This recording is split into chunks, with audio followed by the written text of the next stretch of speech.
Laging gutom. Isip ng isip kung ano lulutuin. Yan. Ang patatas, dinurog niya. Mashed potato, tapos tinimplahan niya. Ginawa niyang chip. Rice. Fries. Tapos ito, tuna, ano yan, Shanghai. At ito naman ginawa ko, quesadilla. Meron kami natira kagabi. Iniluto ko ulit. Yan, cheesy yan eh. Cheesy na cheesy. Dito muna ako sa luto ni Mrs. Go, syempre. Titikman muna natin, sausaw natin dito.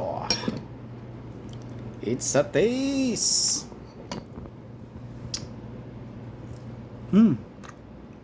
Ayos. Panalo.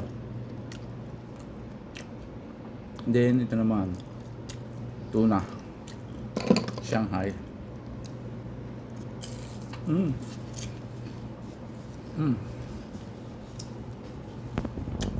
Init.